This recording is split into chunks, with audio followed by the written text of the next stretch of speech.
Can you take me back to the beginning of the year, because this is the first time we've had a chance to talk to you in this setting. The beginning of the year, when you were playing, say, the Texas game to the other night against LSU, at any point were you reluctant to run the football and you finally decided I need to start running? Just walk me through the process of what led from the Texas game to you just taking over the LSU game. Coach Saban harps on being a point guard with the football, and I took it to heart when he speaks about that. And what he means by that is whether it's passing the ball, running the ball, get the ball to the playmakers and allow them to do what they do best with the football. And while I play, all I want to do is master the game plan and master what we talk about during the week. And, whether it's handing the ball off, passing, or using my legs, the emphasis during the week was making a successful play and playing the next play and really falling back to a level of training throughout the week. I think that's important to have success on the weekends. It's about how you prepare. And, Coach Rees challenged me to do so. Coach Saban does as well. So it's all about mastering the game plan and all that comes with it. Now, Terrion Arnold joins us each week for an on-demand interview, and he, when we recorded with him earlier today, told us we have not seen fast Jalen Milroe yet. Have we not seen fast Jalen Milroe yet? Not yet. Yeah, I haven't seen it. Why are you holding back, Jalen? Why are you holding your speed back? That one touchdown that you cut it up and took it to the end zone the other night, that wasn't top-end speed for you yet? No, that was my fastest. Well, I mean, when are we going to see that, do you think? Will we see fast Jalen Milroe? Yeah, I'm gonna let it out the cage one of these days. I'm gonna take it out the garage for a nice spin. I mean, heck, man, tell Coach Saban you'll want to return a kick. Let's put you back there. We'll give you a 100-yard head start. I'd love to hear the stadium when he goes back for a kick. Yeah. What did South Florida, the benching, do for you personally?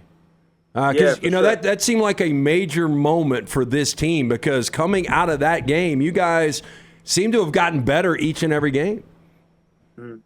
I see everything as an opportunity, and I saw that game as an opportunity to be the best leader I can be and establish my leadership and try to see football in different lenses. I think that was important. I saw it as a growth moment for myself, and then also falling back to this small acronym right here is family. Forget about me, I love you, and I harp on that to the guys, because no matter who's in the game, we all wear the same A. Whether what position you play, we're all wearing crimson, we're all wearing white. And I think that's very important, And with the guys that played, it was important to let them know that I'm with them. I support them. And then while those guys were playing, I saw some things on the sideline. So whenever time they come out the field to talk about every rep and stuff like that, I was there for them, And I think I saw football in different lenses, and I saw it as an opportunity to grow my leadership. I don't know if you play Madden or not, but anytime I score a big touchdown, I always hit that option where I can jump into the crowd and celebrate. Yeah. And the other night, a couple of times, I thought to myself, oh, Jalen's about to do a Lambeau leap into the crowd, which I'm sure would be flagged by these no-fun officials. But in your head, was there a little emotion like, am I about to jump into the crowd? Because you went over there and were high-fiving everybody. Yeah. Well, Coach Saban emphasized how much the fans impact the game, and our fans have brung it ever since Coach Saban came out with the statement.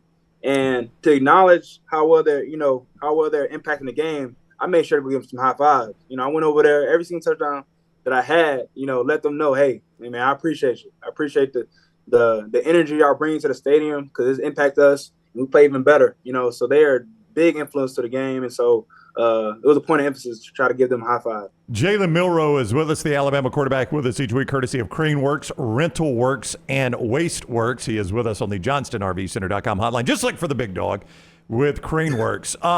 What can you not do? What can you not do where does the flag come? Do you know what you cannot do to celebrate after a touchdown? I think it's excessive, doing anything to the other opponents, doing something like that. That's wrong. If you celebrate with your team and celebrate something, real small, I think it's okay. I think celebrating is important because it's a lot of stuff that leads to a successful drive. It's hard. Football is hard. So I think guys should be able to celebrate. But it shouldn't be anything to disrespect the opponent that you're playing. I will self-admit this. So earlier this season, I said, look, I don't think Jalen Milroe, I think he's a good quarterback. He's got a lot of potential. But what Alabama fans have seen is Jalen Hurts. They've seen to Tua Tagovailoa, to Mac Jones, to Bryce Young. You have seen elite quarterbacks. And I'm starting to eat my words after watching you last week, but which I love, by the way. When he says something like that and he eats his words, hey, I'm here for it, and I'll own it. But those guys were elite. Do you ever hear from any former Alabama quarterbacks that will just send you a text and give you a little support? Well, it's people like you that give me motivation. Hey, fair enough. Throughout my life that told me I couldn't play position, told I should play safety, told I wasn't good enough. So it's people like you that give me motivation, so I appreciate it. No doubt. No problem. But those guys, they are great quarterbacks. What they all had was mental toughness to get them through any situation to be a successful quarterback. And for me, I try to grasp all information that those guys did well here and try to implement it to the program, And I saw those guys the opportunity to, grow as a quarterback. And then I had a firsthand experience with Bryce, and one thing Bryce had was outstanding leadership qualities and outstanding pride in preparing for a game. I think that was key to how he performed on the weekends. And that is something, that I saw, while I had it, a relationship with him here. And with the other guys, that wore the A, it was all about doing their job and it's all about doing what was needed while wearing the A. So, those guys did a great job here. And, I definitely take pride in wearing the A because those guys have laid down the foundation. Do you have a good relationship with Tommy Rees? I mean, Bill O'Brien and you are very different in ages. And Tommy Rees and you, it doesn't seem like, I mean, I know there is a big age difference, but I look at you guys, you look like you're the same guy. It's almost like going from a guy who's got Wayne Newton on his Spotify to a guy who's got a little Wayne on his Spotify. Do you get along with Tommy Rees a little better? Oh yeah, no doubt. I tell people this all the time. All my life playing quarterback, I never had a coach that played the position. This is my first time having a coach that played the position, and then also playing Division I at the level, and he played at a high level. So I think getting a firsthand coaching from him has been great. We see football in the same lenses. And it allows me to grow. And I think I take a lot of pride in having a coach like him coach me. And then what's also great about having Coach Rees as my coach is that, you have your coach, but you also have someone that you can talk to beyond football. And I think we have a great relationship in that. And, I appreciate our relationship, and it's constantly growing. Jalen Milroe for a few more moments, courtesy of CraneWorks, RentalWorks, and WasteWorks. He is with us on the JohnstonRVCenter.com hotline. Look for that big dog for CraneWorks, RentalWorks, and WasteWorks. What do you see from Kentucky? When you watch their defense, you see what out of Kentucky's defense? I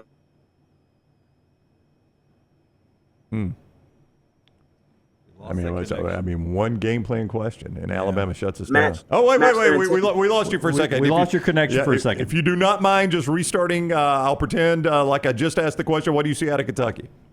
Yeah, what I see out of Kentucky is a tough football team all around, offensively and defensively. It's going to take a lot of preparation to prepare for these guys to match their intensity and match how physical they play. And as a point of emphasis, we have to be physical. We have to have all elements of our game to be there to be successful in this game. So we're excited for the challenge, and we know that we're playing a tough opponent in Kentucky. Alabama football's been around since 1892. Did you realize last weekend you became the first to do something in the history of Alabama football? I didn't realize it until I got home. My family's brought it to my attention, but I didn't know anything about it. Yeah, four rushing touchdowns for people that don't realize that for a quarterback. And that's pretty amazing when you think about the history of Alabama quarterbacks and the guys that have played that position. And considering they used to play the wishbone where the quarterback ran all the time. It's amazing you were able to do that. Yeah. Would you rather rush for 4 or pass for 4? Say it again. Would you rather rush for 4 in a game or pass for 4? I'd rather pass for 4. Because you're getting somebody else involved, right? That's right. And that's what I train in offseason to do, is throw the ball. So I'd rather throw the ball for a touchdown. Yeah. For the record, Alabama fans don't care; they just want the 4. Yeah. So yeah, they'll take it. They'll take it any way you can give it, Jay. Yeah. How about rush for 4 and throw for 4? How about that one? That's going to equate to a win. Yeah, I like your odds in that one. All right, he is Jalen Milroe on his way to Lexington for Alabama, Kentucky. Jalen, thank you very much for the time. Good luck this weekend in the game, and we'll see you next week. All right, appreciate you. Roll Tide. All right, thank you, buddy. Jalen Milroe with us on the JohnstonRVCenter.com hotline. He will join us each week, courtesy of CraneWorks, RentalWorks, WasteWorks.